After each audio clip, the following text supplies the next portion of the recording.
Stop focusing on your weaknesses because that's only going to make you weak, and instead start focusing on your strengths and developing them even more and outsource the rest. Your daily habits are either going to make you or break you, also your business. So a little while ago I did a book review on this book by Graziosi, Millionaire Success Habits, which you can check out right here. So this book review was a little over 2 years ago at this point, and I've got so much feedback and so many comments and messages about this video. So I wanted to give you another kind of look, not only into the book, but also into the daily habits that you have to adopt as an entrepreneur. So welcome back to my channel. Jelena Ostrovska here from JelenaOstrovska.com. This is the best place for coaches, entrepreneurs, and consultants who are trying to monetize their expertise online and want to build a powerful brand. So if you are new, be sure to hit that subscribe button and hit the bell sign down below this video to get notified when I publish new content, which is every single week. So let's dive right into this. So like I said, definitely check out this review right here that I did a couple of years ago so you can watch the video. It's very short. It turned out to be like 8 minutes, but let's dive into the habits that you need to be focused on. So the very first one is you need to make personal development your daily priority. Okay, so I don't care if you're gonna read a book just like this one. I actually have a couple right here which you can see. I don't care if you're gonna be listening to a podcast, listening to an audiobook, but it has to be something. Watch even a YouTube video, maybe this is what you're watching right now, and that can be considered your daily personal development as well. And then like you need to be doing something, and also not only learning something every single day, but you have to take that me time and take it seriously. And what I mean by that is either it's going to be your affirmations, either it's going to be, your gratitude list, maybe you're going to write a gratitude list, reviewing your goals, what it is that you're working on, meditation, visualization, your morning time. It has to be your personal growth time, right? So you really dive deeper into where you're at right now, what you're focused on. Maybe you're going to take another look at your vision board, which like I have literally in front of my face right now. So do this every single day, but personal development is a must, especially growing your mind, because we all get into the negative circle to where we start talking negatively about ourselves and things like that. So personal development is really going to help you with that. Okay, so millionaire success habit number 2 is you have to learn to take control of your time. So I don't even talk about time management because not all of us know how to manage the time, but you literally have to take control of your time and understand what are the times when you're busy, when you cannot do anything else, and when are the times when you can squeeze in your business. Maybe the times when you are not at your job, if you have one right now, maybe at the times when your kids are at school, things like that. So you have to take control of your time and identify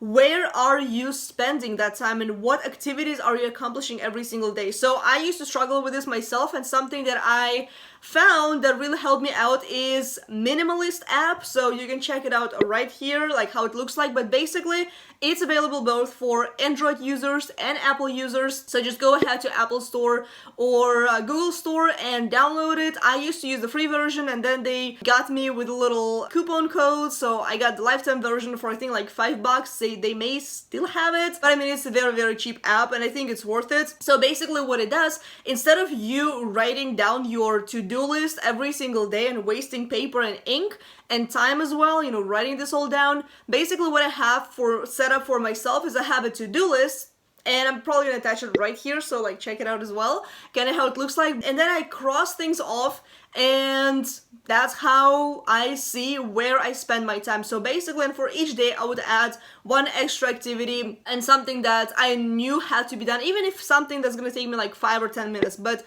this way, at the end of the day, I'll review my minimalist list and I see what I did and what I did not do. Millionaire success habit number 3 is outsourcing. So this is such an important habit that you need to get yourself into, is you have to understand that you can have it all, but you should not do it all. And honestly, you cannot do it all. If you look at any successful, 7-figure earner, multi-6-figure earner, like, you are going to see that they do not do business by themselves. They have either virtual assistants, they have employees, they have contractors, anybody who's going to help them out with all kinds of different tasks. And honestly, I used to do things a lot by myself. And when you get into business, a lot of the times you learn to do everything by yourself, which is fine, but it doesn't mean that you have to keep doing it. Okay, so you really have to look at your weaknesses, you have to look at your strengths. And then what I like that Dean Graziosi says in his book is,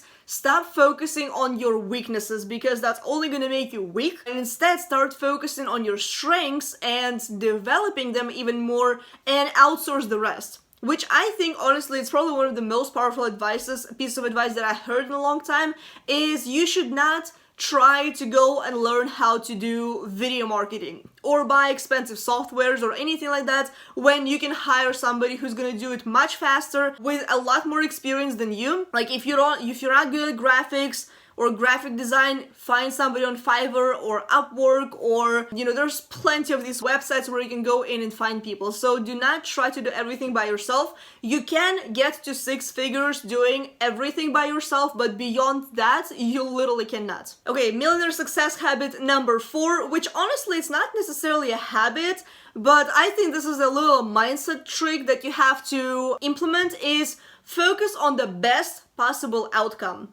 Okay, so if you take action today and tomorrow and every single day, what's the best possible outcome that you're going to get? I love this because you know that if you stay consistent, if you stay productive, and you're doing the right activities, something amazing is going to happen. And the other thing that Dean said in the book is, try not to blame others and stop trying to figure out why certain things happened the way they did. Like, do not waste your energy on that. Instead, focus on the activity and focus on the things that can matter right now. And I'm gonna add to this something that I learned myself as well, is if it's not going to matter 5 years from now, do not spend more than 5 minutes worrying about it right now. So I don't care what it is, excuse my language, but shit happens. We all know that, especially when you're in business. We know that things do not go smoothly all the time, but you have to understand that you should not be wasting your energy. You really should put your energy into the most productive environment possible and make the most of it. Okay, so this leads me to the next point, which I think should be mentioned because Dean really mentioned this in the book as well, is you have to get ready for every possible change that's going to happen in your life and in your business, because we all know that change is scary. We all know that it's always not easy. It's always not something that we generally expect. It's always out of our comfort zones, and we don't necessarily always know what to do with that change, right? So, and a lot of the times we just like to stay comfortable, and we feel like that's where we're supposed to be staying, and that's, because that's our comfort zone, right? And we all know nothing really happens in our comfort zones. So you have to not only change yourself when you know that you want to change your business, change your life, change your family, things like that, but you also have to understand that changes are going to happen, and sometimes you're going to be forced to change things, be it your business. I'll give you an example. In 2020, personally, I've made so many changes in my business, something that I really wanted to do at some point, but I was too scared. I was too, uncomfortable to do it. And it was still uncomfortable to do, to kind of relaunch my coaching business, start creating my own offers, and, prospecting and focusing on the sales and, really improving my sales skills as a whole. And this has been an entire process of basically rebuilding my entire brand and business.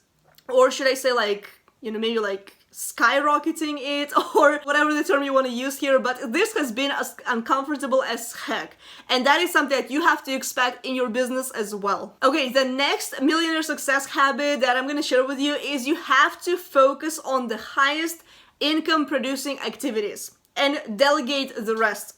Okay, so if you know that you're wasting time on social media, maybe it's time to outsource it. Maybe you need to hire a content manager. Maybe you need to hire a video editor. Maybe you need to hire a graphic designer. Maybe you need to hire a social media manager, right? So you have to understand that you have to look at your business and the activities that you're doing right now and see which ones are making you money and which are not. So, and if you are a personal brand, which chances are you probably are if you're watching this video right now. So you have to understand that things like video editing, graphic design, even sometimes engaging with your audience, like it's not always going to produce the highest return, just like the whole activity, because sometimes it can be daunting. So if you are super busy, like you don't have the time for anything, just know that you can find people who are going to help you with that. And honestly, there's some things that I actually had to cut out from my business personally, and I had to like rethink my strategy a lot of the times. And I was like, okay, so do I need to focus on, editing graphics? Do I need to still do video editing? So this has been like one skill set that I outsourced this year, has been video editing. I was doing it back in 2019. And then I decided, you know what, it takes me so long, it takes me literally hours to edit. I know I'm not really doing the best job at editing. And then I was like, I really need to just get back to my assistant and ask her to continue editing for me, because I was totally like slacking on that. And it takes her, like, she's super fast, okay? So she's way, way, way faster than me. And all I know is that literally saves me probably about 3 to 5 hours a week of the editing, because that's literally how long it was taking me to edit all my videos. So focus on the highest income producing activities, and also focus on the ones that really matter right now. And I will tell you this, that if you are starting out, if you are a personal brand where you're making, less than $100,000 a year, you have to be focused on the sales. So everything that you do in business has to be really strategic, and it has to come with an intention. So if you are going to social media, make sure that you're building your list, make sure that you're connecting with people, make sure that you are building relationships with people, finding out their pain points and their problems, and seeing how you can best help them with your products and services, and lead everything to a sale. Okay, so, and I don't mean this in a bad way, because I know a lot of the times people view sales as a bad thing, but if you know that you have an amazing product that can help people out, then by all means you have to be able to get it in front of as many people as you possibly can. So habit number 7, which is super, super important, is you have to learn to prioritize. Okay, so when you build a bigger business, when things get a little bit busier, you have to figure out what is the most important activity right now. And I'll give you my personal example. So lately I had an itch to rebuild my website. It's been pretty much my itch for like the whole 2020. I was like, I really want to change the theme. I really want to change everything and kind of, change every single page, make sure everything is on brand. And then I talked to my coach, and he basically told me, Jay, you really should not be focused on that. Your priority right now is the sales. You really have to promote your offer. You have to make your offer better. And then website is not something that's going to make you thousands right now. You going out and talking to people, getting on the phone, getting on sales calls, that's something that's really going to make a huge difference for you. So focus on that more than on your website. So that's how you structure your priorities, as you figure out, is this really going to make me money or not? And if not, a lot of the times you just have to outsource that. So like I said, going back to the previous Millionaire Success Habits, is you have to delegate whatever is not really producing you money. And last, but certainly not least, Millionaire Success Habit that Dean Graziosi is sharing in the book is you have to learn how to bounce back fast. Okay, so if shit hits the fan, and trust me, it will, and it always does, and it always does it when we least expect it, is you have to learn to be able to bounce back as quickly as you possibly can. So if something bad happens, you have to learn from it as soon as you possibly can. You cannot let any mistake just slide. Every single mistake that happens in your business, every single, mistake, struggle, setback, it always has to lead to a lesson and you getting better after this. So bounce as fast as you can. So I really hope this video was helpful. This book, I highly recommend this. I'm gonna leave a link down below, and also check this review right here so you can check out if the book is even worth reading. But I will give you like a little spoiler. I definitely enjoyed it, and I'm definitely about to get an itch to reread it again. So I hope you enjoyed this video. If you did, give it a like, and be sure to hit the subscribe button for more videos just like this. I also did a whole bunch of different book reviews, so if you're a book junkie just like myself, then be sure to check this playlist right here. And like I said, don't forget to check out the review that I did a couple of years ago. I'm gonna leave a link down below and right here as well in the cards. So be sure to also turn the bell sign, because next week I'm gonna be sharing with you a new strategy that I have been implementing inside of my business after I got into Facebook jail, and things have been kind of fun for a week back in February. So I decided to focus a little bit more on LinkedIn and explore the platform as a potential business builder and for my coaching business. So in the next week's video, we're going to talk about how to grow on LinkedIn in 2020 and my current growth strategy that really allowed me to reach so many people and also start making sales literally within the first week of me using LinkedIn. So it hasn't been too terribly bad as I expected it to be. So be sure to hit the bell sign down below so you get notified when that video goes live. So, and also check out these videos right here and subscribe to my channel, and I will see you next week.